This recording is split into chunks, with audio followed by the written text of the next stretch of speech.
A Brit in India is feeling the same taboo which a lot of people actually don't talk about it. Having grown up in the UK, basically not wearing a bra after work was probably like the most exciting thing to look forward to towards after finishing work. And so it just became really like an everyday problem for me that, every day I was thinking about how I would need to cover up as soon as I got home.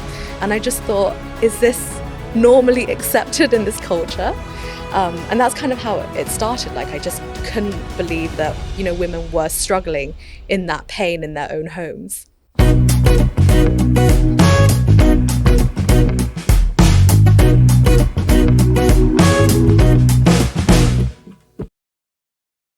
Welcome to the Collaborative Canvas, where we dive into the inspiring journeys of innovators, entrepreneurs, and thought leaders reshaping the industry.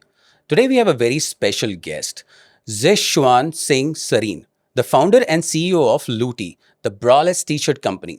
Lootee offers a revolutionizing solution for women, pain-free and sweat-free t-shirts with its built-in coverage and creating a comfortable and modest alternative to traditional bras. Zish's entrepreneurial journey begins when she faced challenges finding the modest and comfortable coverage option after moving to India and living in a joint family setup. Recognizing a gap in the market, she's not only created a product, but a brand that resonated deeply with women seeking freedom and comfort. In addition to her role at Lootee, she's a partner at Comet Techno Legal LLP. Welcome, Zish. Thank you for having me, Ankesh. So when I first actually met you at the D2C summit, I was pretty inspired by the thought that a Brit in India is feeling the same taboo, which a lot of people actually don't talk about it. Yeah.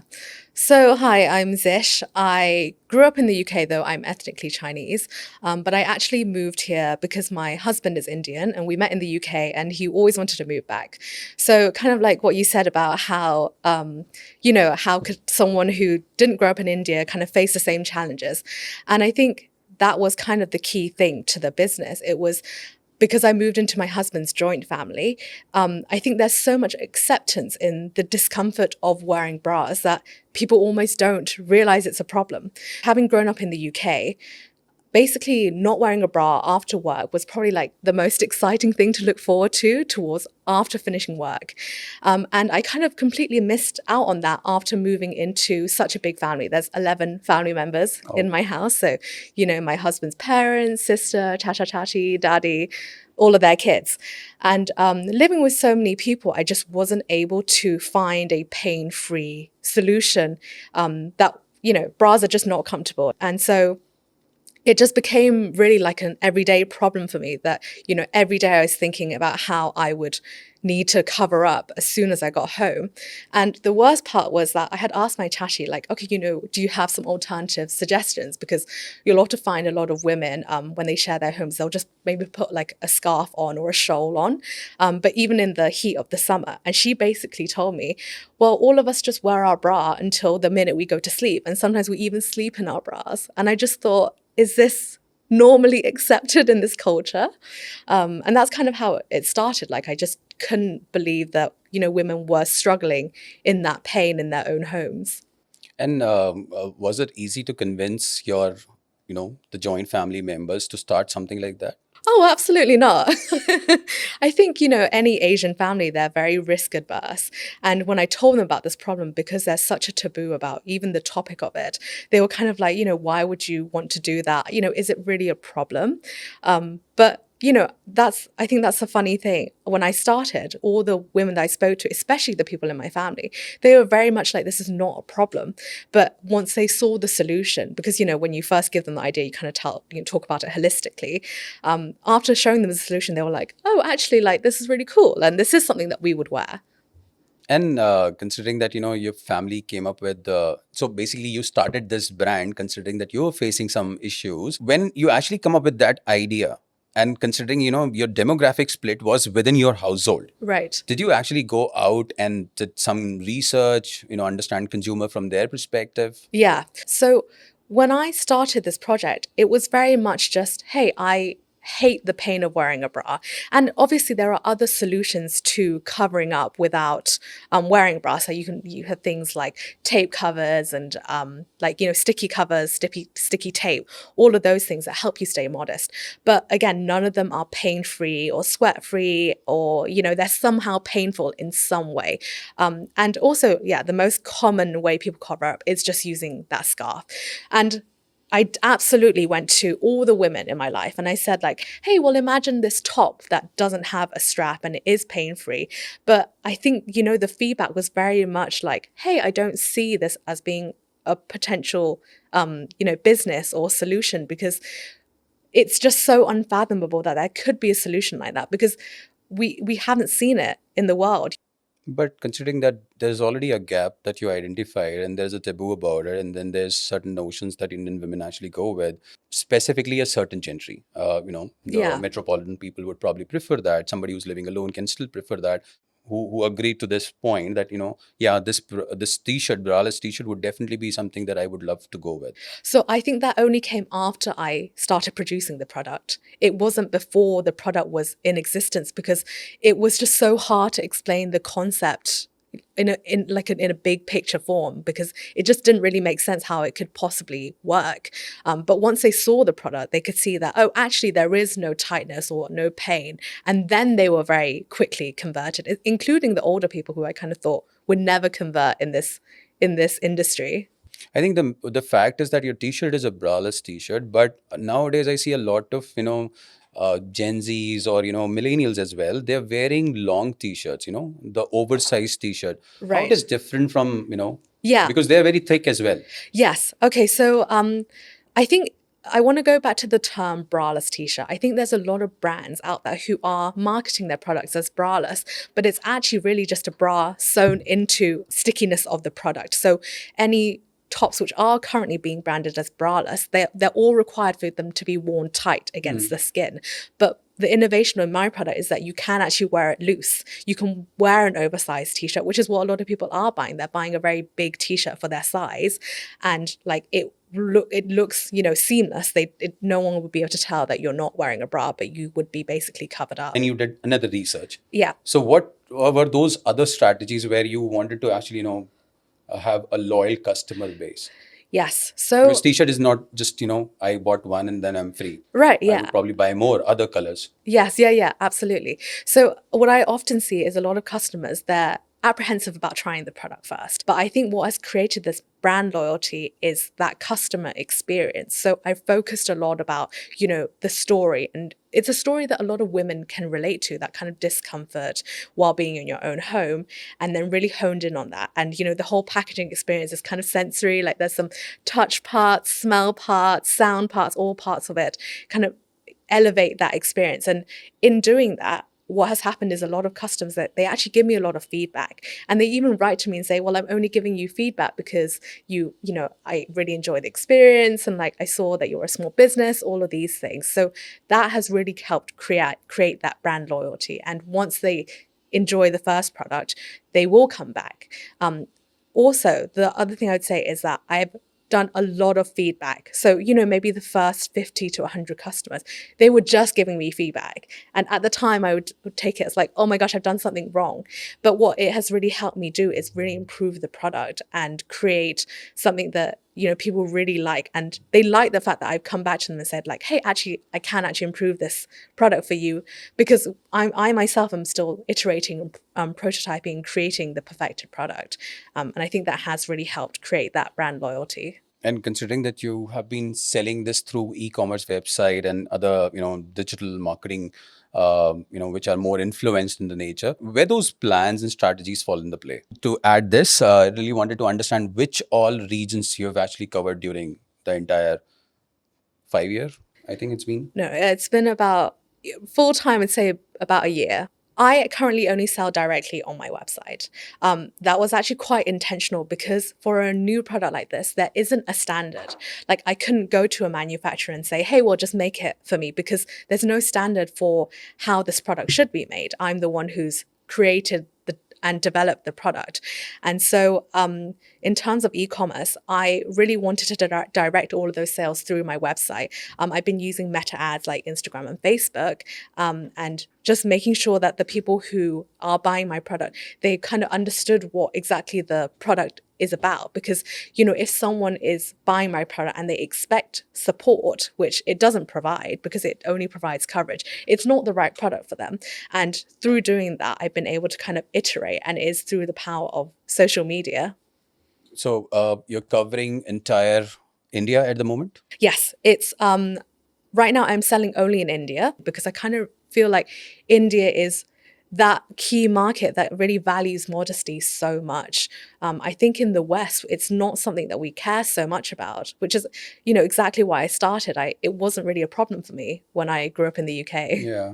Considering, there have been multiple challenges. You spoke to so many people. You actually went out and again talked to so many other, female audiences to get to a conclusion that you really wanted to start Lootee brand. What are the major challenges that holded you for, so probably you started a year ago, before Yes. that you've been into a planning stage, ideation stage. What were those challenges that holded you back? One of the biggest challenges, I think, is finding the right people to work with. I think because as someone who didn't grow up here, finding the right vendors, because I think typically you might have that network of people that you'd say, oh, well, if I want to do something, maybe there's someone who can help me out with that. But for me, I found a lot of my vendors just like on the internet, basically. And the first call I had with them, they'd be like, where did you get my number? Because I think that's not a typical way people work here. I think one of the other biggest challenges is definitely iterating on the standard of the product. That was the biggest challenge in perfecting the product because no one else has made it before. There's kind of like no right or wrong answer. Yeah. And you can only improve the product with data. So as I got more and more sales, I could then figure out, okay, hey, this is what's working for people. This is not what's working for people. What can I improve on? And then also kind of balancing that with the finances, because as a small business, you don't have endless money. So a lot of the times people will say, well, why don't you just hire someone to do all your marketing? And I thought, I really don't have the money to do that. And I've made every post, every reel. I've done all the ads myself. Sailing the same boat with you on this. When you start a business, it is all about bootstrapping. You have to put every single penny that you have into the business, and going magnitude on promotions and building a base with marketing, it's not that easy. So considering that I've seen your websites, I've seen the Instagram handle as well, I see mostly those t-shirts are there. Do you plan to create a product line out of it? Yes. So originally the idea was we thought people would only want this product in the evenings because they're already used to wearing a bra in the day. So we actually started off with pajama sets. In the last year, what we've done is actually just done a basic colors range of t-shirts. And the innovation is on the fact that it can be worn tight and loose, but look seamless.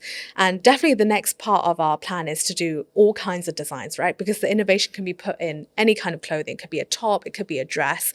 So I think the next thing we're going to do is actually kind of like short sleeves, long sleeve, loose, basically any combination of that. But again, there's always restrictions as a small business on what you can actually realistically achieve.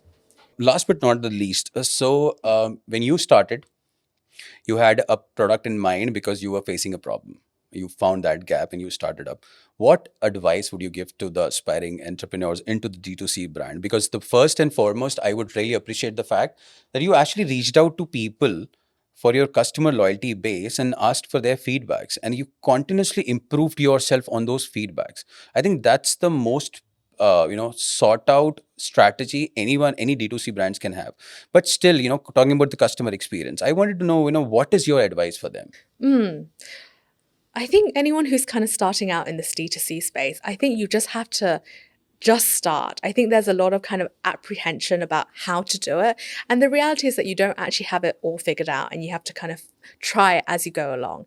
And when we talk about customer feedback, I believe that, in such a saturated market, yes, there is a billion people here and people are buying all kinds of things. But I think there's not so much of that brand loyalty anymore because it's so saturated. Like if you go on Instagram, like the number of reels you see, the number of companies that you're going across, like, can you realistically remember everyone's name?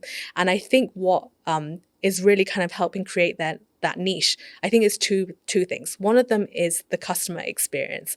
How do they experience your brand? Because I think most likely if you have 10 good experiences with a brand, but one experience is really bad, that's kind of the one you remember and tell your friends. And I think it's kind of good to try and fix those problems, and that's how people then remember you, like, oh well, something went wrong, but actually they did a really good job of fixing it. The second thing is, I think, creating a niche. So I think what's worked really well for me is that often, like, India is a very price sensitive market. And often a lot of people will say to me, no matter whether they can afford my products or not, they'll say to me, hey, the pricing is really high, even when I've slashed my prices for some promotion, right? So it's a very price sensitive market. And what has really helped me is creating that niche. So my background is in patents, and one of the first things I did was patent my technology, because that is what sets me apart. And so having that kind of monopoly and deciding, for myself, and also how other brands can do or not do the same thing as me, it really helps me kind of not worry about, if other people are going to copy me or going to do similar things, because I have that legal protection. Got it. I think, yes. I mean, one is definitely a price sensitive market, and then creating yourself as a premium brand definitely needs, a lot of strategies. So that's the thing. I think definitely we are a premium brand right now. There's no denying that Of when you course. comes to the price point. But that is also part of being a small business. Like, I really want this to be an everyday brand. But from a business standpoint, when you don't have leverage with the manufacturers on like quantities, or like, I was lucky for someone to even want to work with me with the small quantities that I wanted to do. And at the start, I worked with an individual tailor, because literally the first order that I did, my first beta run, I ordered 100 shirts. And which manufacturer is going to bother their time making 100 t-shirts Yeah, for that's me? a very small quantity. Yeah, absolutely. So it's like kind of like a balance, right? Like, as much as I want to run a, brand that everyone can buy and afford, it's so hard from a business perspective. And those are kind of the things you have to balance when you're doing something. Yeah, makes sense. Makes sense. From understanding the preferences that one individual faced on herself, and then barring that taboo that generally Indian women face, Zish has found a way out. And if you love the story and you wanted to connect with her to understand how this brand evolved, and you wanted to be part of her journey, feel free to connect with her through her website. And moreover, if you like this episode, then don't please forget to subscribe, because we work hard to get you those stories out as much as possible. And we always, look forward to get those inspiring leaders who are shaping the industry in one way or the other. So if you love it, please subscribe, share it with people who really wanted to hear more about these conversations, and do comment. Sometimes we love your comments, and sometimes it actually helps us improve on the content that we bring to you. Thank you so much, Jesh. That was such a inspiring conversations we had. Thank you. Thank you so much. Thank you.